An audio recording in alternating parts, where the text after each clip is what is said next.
Friends, આજે હું તમારી વચ્ચે બટેટાના ગાંઠિયા લઈને આવી છું. તો આજે હું બટેટાના ગાંઠિયા બતાવીશ તમને. એના માટેની જે સામગ્રી છે એ હું તમને બતાવી દઉં. મેં 3 મોટા બટેટા લીધા છે.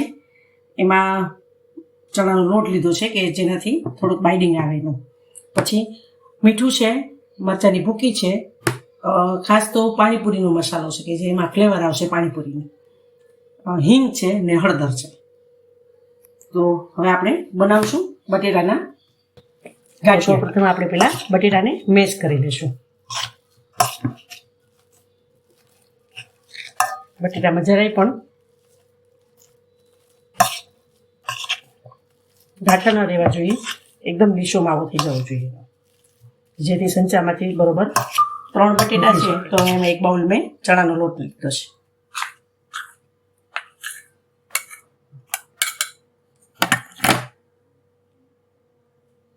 આપણે એમાં મીઠું નાખશું.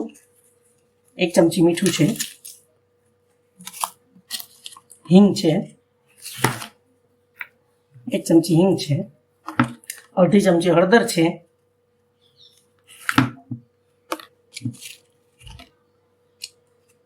પાણીપુરીનો જે મસાલો હોય છે, પાણીપુરીનું પાણી બનાવવા માટેનો એ મસાલો મેં લીધો છે કે આમાં એનો ટેસ્ટ ખૂબ સરસ લાગે છે. અને મરચાંની ભૂકી છે.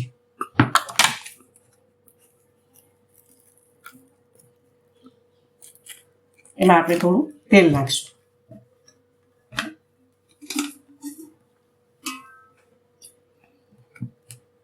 બધું આ જે મસાલા કર્યા છે એ બધું આપણે મિક્સ કરી લઈશું. આમાં બને ત્યાં સુધી પાણીની જરૂર જ નહીં પડે, એમને જ લોટ બંધાઈ જશે. આપ જોઈ શકો છો કે પાણી વગર જે લોટ બંધાઈ ગયો બટેટાના માવામાં જ.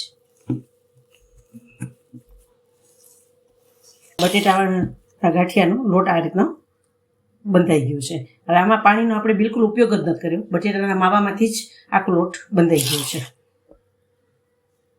હવે આપણે એને ગાંઠિયા પાડવાનો જે સંચો હોય એમાં ઉતારી લેશું.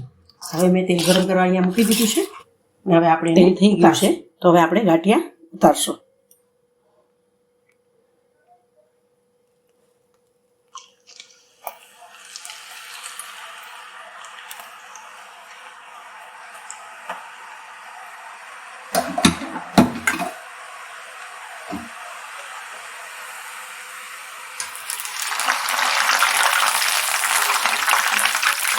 કેટલા સરસ ઉતરાય છે ગાંઠિયા.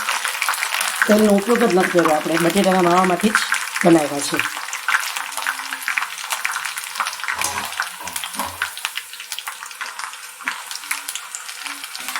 આપ જોઈ શકો છો કે આપણે બટેટાના ગાંઠિયા સરસ ઉતરી રહ્યા છે. ખાવામાં પણ ખૂબ સ્વાદિષ્ટ લાગે છે. ને આ બટેટાના ગાંઠિયામાં પાણીનો ઉપયોગ જ નથી કર્યો, બટેટાના માવામાંથી લોટ બંધાઈ ગયો છે. એને બાઇન્ડિંગ આપવા માટે જ આપણે થોડોક ચણાનો લોટ એડ કર્યો છે. આપ જોઈ શકો છો કે બટેટાના ગાંઠિયા ઉતરી ગયા છે.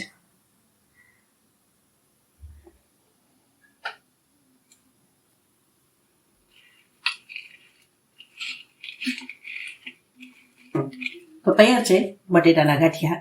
એની સાથે ડુંગળી, મરચાં અને ચા હોય તો ખૂબ જ સરસ લાગે છે. આપ પણ ઘરે ચોક્કસ ટ્રાય કરશો અને સબસ્ક્રાઈબ કરશો. Thank you.